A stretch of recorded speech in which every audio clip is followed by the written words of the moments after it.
is so fast that I can't see I've him. done Of it. course. I've done it.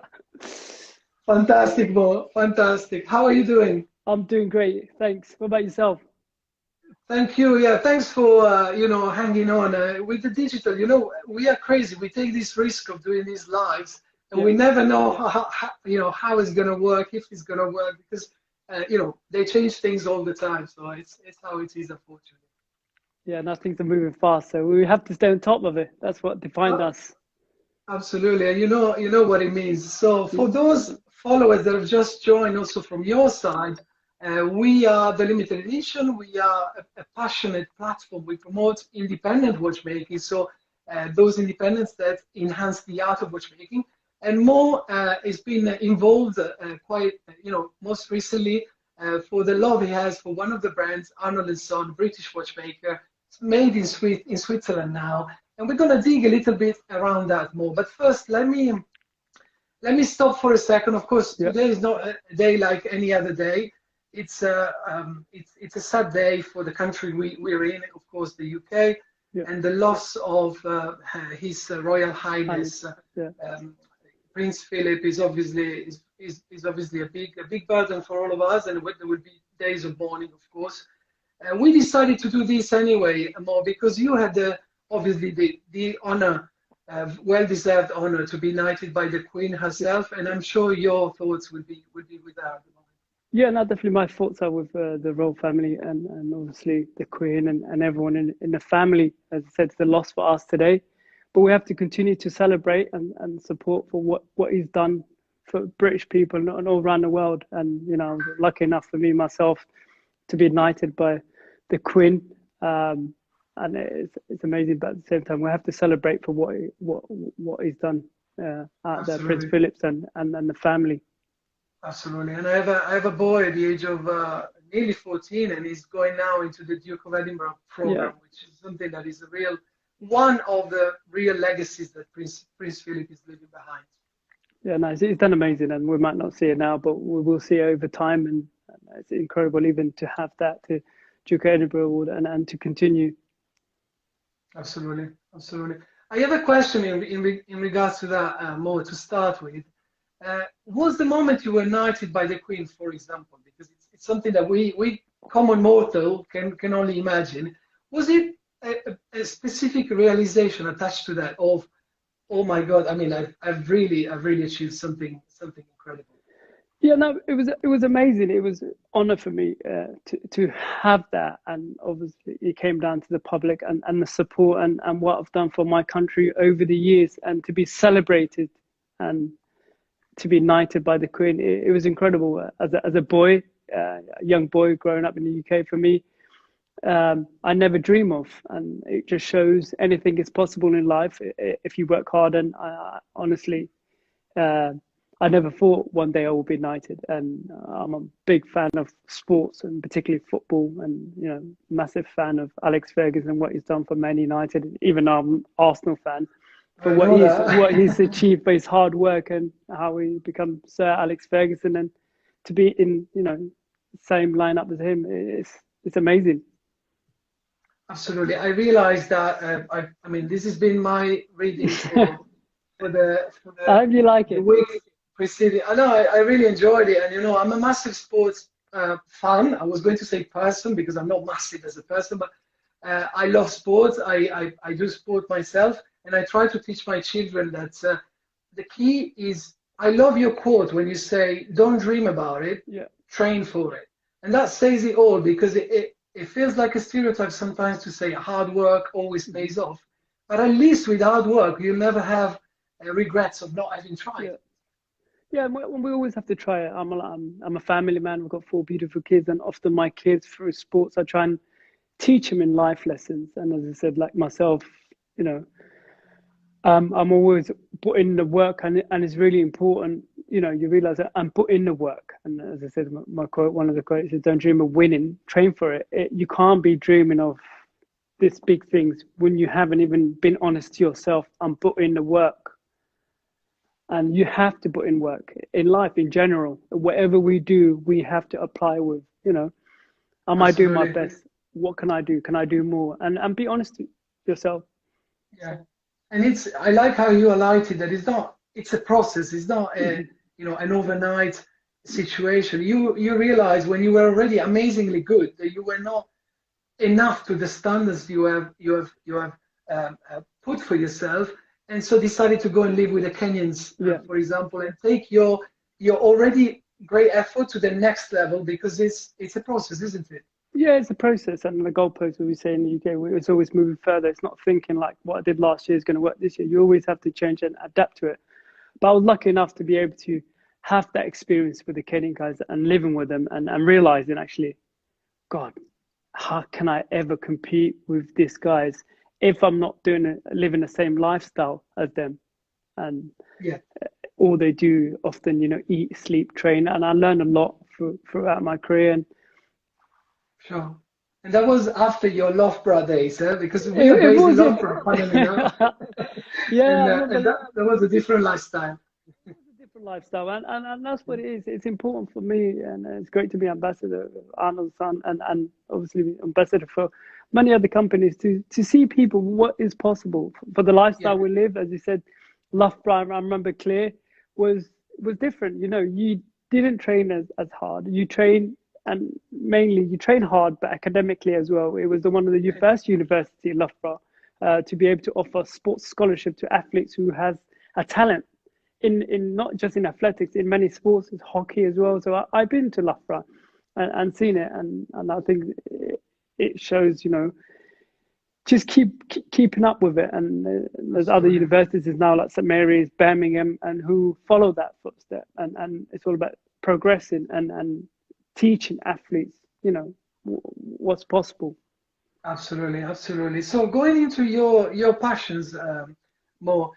So in your professional life, it's all been about beating the time, and you'll explain us how things happen. Yes, you have to structure your passions at one point, but things happen also by coincidence, because your experience in becoming, or incipit in becoming running, was by jumping from one house to another in your childhood to be able to watch Esteban Lefebvre du Soleil, because you couldn't sometimes watch it on the telly, so you have to hop around.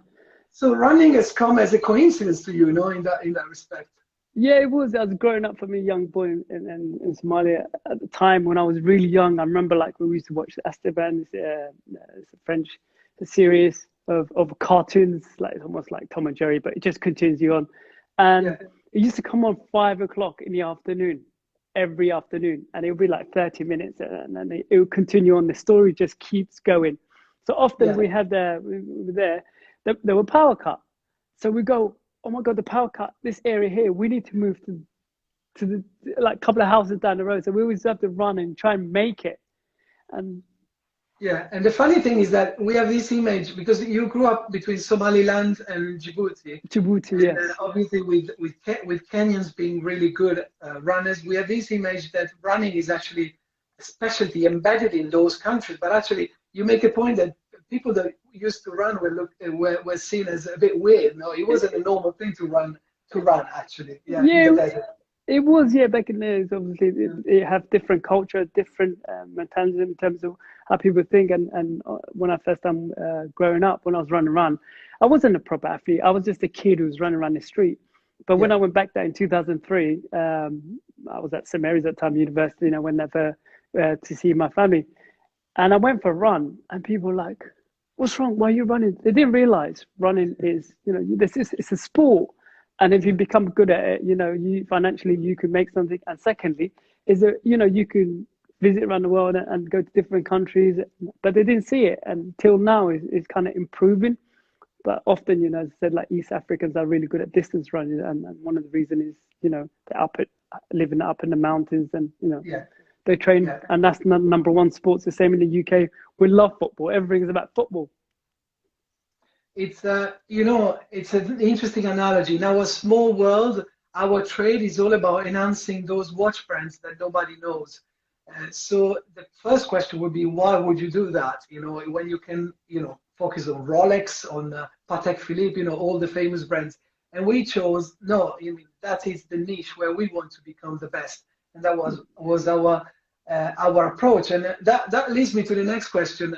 Another thing I discovered is that your love for mechanics is deeply rooted because you actually wanted to be a mechanic as a child, didn't you? Yeah, for me, when I was younger, often I can't keep my hands still, and I've got twin brother who's a mechanic, and I wanted to be a mechanic, and I love Hassan. Yeah, I love taking things apart, looking at it, and even when we're like in training camp, if something goes wrong, I want to be that person. Like I might not know it, but I would try, work it out and see what it is, what's wrong with it, if it's the fuse, if the thing's taken apart, put them together, and I just love, the details of it. Absolutely. So is this because, of course, mechanical watches are a micro engineering of mechanics, and they're very charming, fascinating, and they blow you away with the quantity of technique. What is it that grabbed your interest? For me, when I was growing up, I've always loved watches. Not loved in terms of what you could afford, but I love decent watch, and for me, watch has a lot of details. It's not just a watch, and often only people who know watches would know what goes into it. And the same thing, myself, everything's detailed, if that makes sense. You train, you get your best, and you have to be at peak form at that moment of competing. And when I take that Arnold son in terms of how the history has and in terms of how detailed it is, it fascinates me. Yeah, and it encompasses as well some of your early wake ups, at 5 o'clock, 6 o'clock. That's the time when watchmakers wake up as well, and they normally would work, starting from 6 o'clock and then to 3 o'clock in the afternoon. And it's all about maximizing the light, obviously maximizing the conditions, which is what you need to do big time, during a race, during training, every day of your life. Yeah, for sure. And often, like for me, if I train early in the morning and got my training out the way, and whereas not many people are awake and early in the morning, I feel better for it. And same thing again, your mind have to be in the right frame of mind, and I guess it says itself for the watch in terms of how much details there is. I know I'm talking about watches, but I generally it excites me because I look at it and I go details, and obviously how much it weighs, how it looks. There's a lot of details goes into it. Yeah, and you look at them and you go like, how did they achieve this? Could they? It's a little bit like watching you winning 2 gold medals back to back. How did he do that? But behind like you said before, there's lots of hard work. Lots of hard work and a lot of dedication and working towards it. It's not often, it's not just a piece of art at the end and go, wow, that's amazing art. Often we forget what goes into it leading up. It's been up and down, is the training, is everything. And then at that point, you have to get it right. Absolutely. So I have a couple of technical, running watches questions. I'll try to put the two things together. But which Andersen are you wearing at the moment? I'm wearing a tourbillon. Yes, very nice. The Konstantin tourbillon. Yeah. Nice one. And so amazingly, that I find a great analogy between that very timepiece that provides constant force to the movement itself, thanks to a brain that is in the gearing. It actually works as a brain, so it doesn't release the energy all in one go, but it releases the energy proportionally and slowly. So it's obviously not a coincidence that you've chosen such a timepiece, because the analogy with your racing style is apparent, isn't it? Yeah, it's all about timing, as I said, and it's great to be ambassador of Arnold's son and see, and we kind of almost, it's history, and for me it's all about timing and timing to the last lap, if that makes sense. So everything it's geared up towards the end of the race, and it's about timing. And sometimes tactically, if you went a little bit harder at a certain point and you didn't go at the right time, you can't get it wrong. Absolutely. I've seen so many of your sprints where you leave until the final lap. You leave the leader, have the impression that it's going to take it to the end, and then you punish them right at the last 200 meters, for example. Yeah, it's not as easy as it seems, but everything is based on training and putting the work. And often I do have to put in that work and try to get that right. It's not just like, oh yeah, I'm going to turn up in the race and last lap, here we go, Mo's here. No, you've got to condition your body. You have to get, you know, be at peak form at that moment. And obviously coming up Tokyo 2021, it's going to be challenging, but at the same time, it'll be amazing for me to be able to defend my title and go out there. Absolutely, we'll be cheering for you. And it's crazy. I bought in Japan a T-shirt last year for my son. 2 years ago for Tokyo 2020, and now that T-shirt is a limited edition because that never happened. Yeah, first time ever. Yeah, in the Olympic history. Yeah, incredible.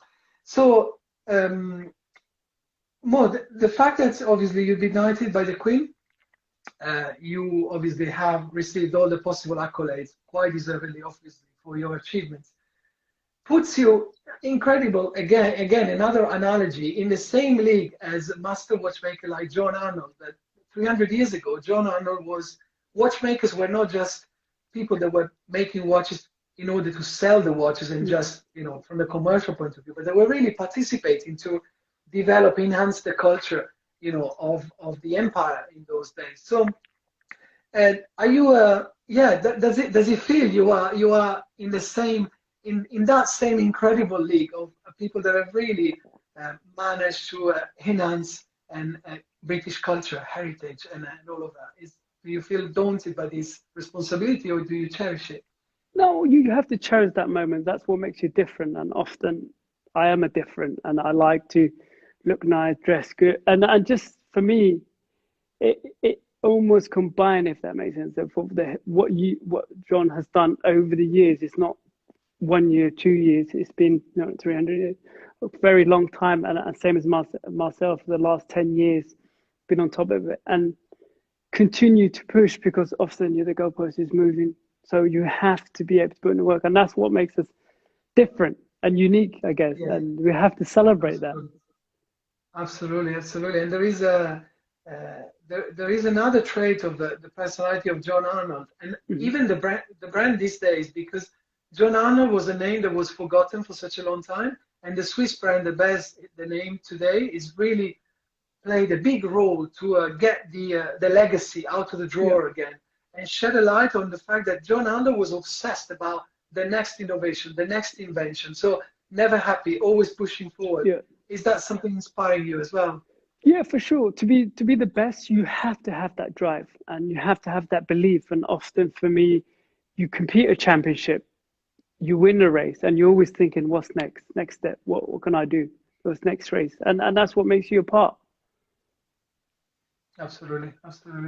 And tell me more, on the personal level, of course, the endless hours you spend training, you will not probably be able to wear a constant force tourbillon, I guess. Yeah. So there was a question on first, what was your first watch that you remember acquiring? And the second one would be my question, when do you find the time to wear your constant force tourbillon or a nice mechanical timepiece? Yeah, for me, often when I'm different, and as I say that, and for me, I love putting my watch on, and when I go out for a nice meal, when I go out to events, often I will have put on a nice watch. And I'm lucky enough now, being part of Arnold's son, I can do that. But over the years, I never had that. So you're often looking and going, that's a nice watch. And I remember my first ever watch I got, I won't say the name, but it was, I think when I could first bought it, it was 2010, that decent watch I got. And I've always loved watches. Yeah, nice. Very nice. So I have another question that regards a little bit more your personal life. So do you have very limited time to spend sometimes with the family, of course, as a result of your lifestyle and the work that you have to put in what you do. So do you manage to go beyond the essentials of just spending time together and also share your passions with your family? And how do you find the support and the common passions crossing over with the family? Yeah, no, for me, I'm a family man, and family means everything to me. And often I am away a lot of times, so often I try and spend quality time with them. Fortunately, I don't share the same passions I have as my watches, but I try and share that quality time with my kids. And as I said, often I'm on the road due to what I do and what I do best. Absolutely. And you, in terms of the watches themselves, what is the most fascinating thing for you? We talked about the mechanics. Is the history the other component that you really appreciate? For me, it's the history, and often I look at it just how much details goes into it. It's handmade. It's not a machine where you just put it in the machine. So you look. Often I look at it and go, "Wow, you appreciate more," because you know it's detailed, very detailed. There is a great event in London. It's called the Watchmakers Club, and as soon as the restrictions will be lifted, we're looking at we are official partners, and we're looking at resuming that. It'd be great to see you there, and I'm sure the Arnold and Son brand will be there as well, and to actually see a bit more of this incredible beautiful machines. That should be at the end of August, but okay. Obviously I don't know if that would be a good time. I think after the Olympics, it all depends. That big one, July. So get the Olympics out of the way, hopefully, and obviously. But we'd love to be able to. I often try and have a conversation because what makes us apart, different to the rest, is just doing what you do best. And Arnold, as you know, they do. That's their passion, and that's what they drive. So often when I talk to people, I'm like, "How do you do that?" And often vice versa, people ask me, "How do you do that?" To me, it's easy, but seeing that it's not easy. And often we try and make it easy because that's what makes us different. Absolutely. The world is also going in a strange direction. Everything is becoming digital, and we love the digital for the opportunities that it can give. Like you and I talking now here would have not possibly been possible, and to be able to access so many people at the same time. But in terms of watches, do you get the question sometimes? Why do you need a mechanical watch when you can get a digital? And it's going to be more accurate, it's going to be faster, or whatever. And what's your answer to that? Often it feels different. You love to just be able to, as a man, it's like it's just my toy, if that makes sense. So often you wind it, you go and you put it, and you can, even when I lay back on the side of the bed, I put it. You can hear that. So it's different. It's just different feeling. It's like it makes you happy. It does. yeah. There is a thing. I think I don't know if you agree, Mo, but the more the world goes digital, and the more I think human arts, and obviously watchmaking is a form of art as an expression of human skills and imagination, and what you do is also a big metaphor for where human abilities can push and where we can get, and we're still how much we can achieve. So watchmaking does that, I guess. Yeah, for sure. I've always believed that if you got more than what you think you have, and often we do that, and you have to go further and go harder, and because we won't realize we don't know it sometimes, and that's what makes us different. And absolutely. Do you get surprised by what you can achieve sometimes? Are you very rational about it? No, I am surprised in terms of if you put in so much work and miles and weeks what you can achieve. It's to me, often you say, but if you always try and think positive and try and think, it's possible. I never try and think, I can't do that. I think it's possible. You always have to think positive. And it does. I do surprise myself, and even sometimes when you start for me and you go through little niggles and you go through and you get on the other side. Once you got on the other side, mentally and physically, he's just getting over the line. I guess that after beating the Kenyans, then yes, you go like, if I've done that, I can do anything in life. You need that big revelation, I think, at the start of a journey in a way. Yeah, and everything's a start and learning and just progressing. I think that's the key. It's not you're not going to choose something overnight or a year something. If you want to be, but you have to continue to keep pushing. Absolutely. So your passion for watchmaking is it going to take you somewhere a little bit different for after your running career? You think are you going to embrace this in a wider way, or how do you see it? I would love to. I often like I do appreciate my watch, so I like to see it and go wow, and that's my passion and same thing, you know. But after my career, I don't know what I'm going to do. It would be nice to be involved, and as I said, like it has that history, Arnold, son, to continue that history and celebrate together. I think it's a wonderful thing. Absolutely, absolutely. I don't know if you had the opportunity to visit the manufacturing yet, because I know Not you are yet. I very think good. last year, Yeah, actually this year was going to do early on due to COVID. yeah, It wasn't yeah, possible. yeah. Because that is, yeah, that is incredible. We organize a lot of those manufacturing visits in Yeah. Switzerland in particular, but now watchmaking is all over the world. And yeah, it's a complete eye opener, and it's I think it's like attending one of your trainings and you're asking yourself how does it do it? Then finally you get a grasp, You get a grass and you you get a get to rough feel it, man. idea. And that's the important, everything in life. We might see it and go, wow. But really, if you strip everything down and go back to the basic and see it from that, it's different. There's a difference. And I just Absolutely, love details of it. absolutely, absolutely. I just grabbed a flying question Yeah. as well, popping by. Uh, do you, because we are talking about competing against the time, of course, so there is a massive relation between time and what you Mhm. do, obviously. But do you actually compete against the time primarily or against your opponents primarily?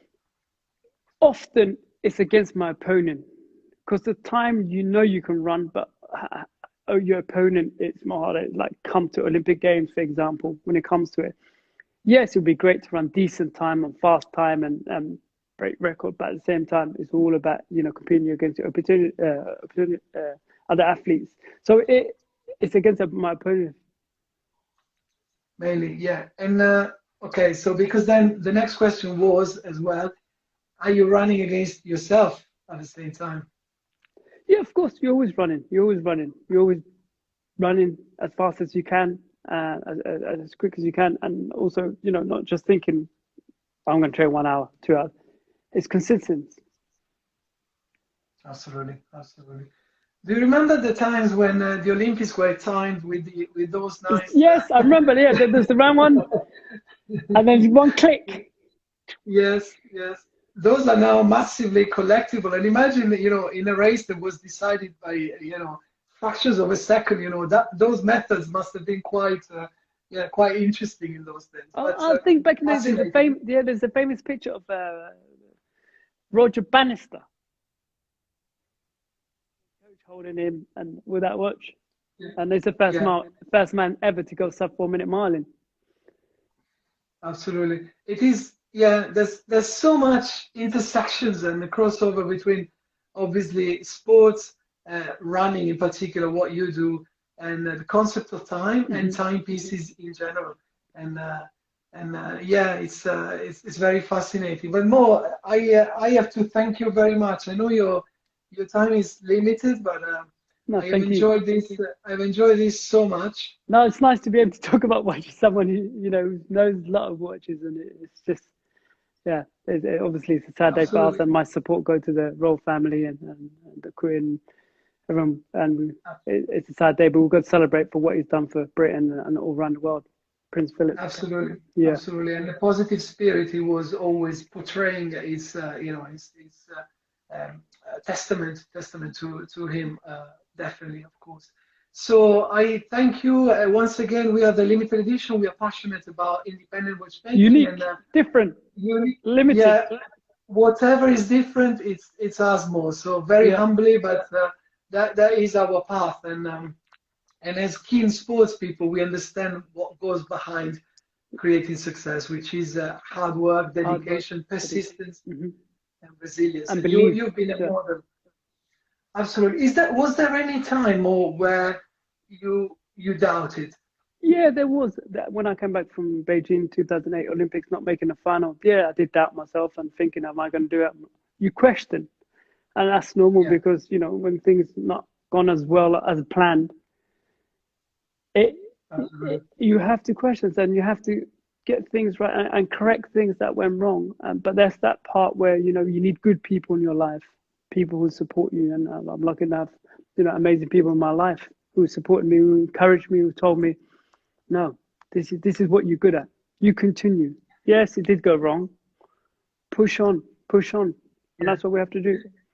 Because if it was easy, it would not be that amazing. No. And everyone would be able to do it, but it's not to do it, yeah, and that's what makes it different, you know. Yeah, and also you have to put in the work and enjoy it, cherish that moment, enjoy it. Absolutely, enjoy the journey as well. The journey, not just the result. Absolutely. No, it's.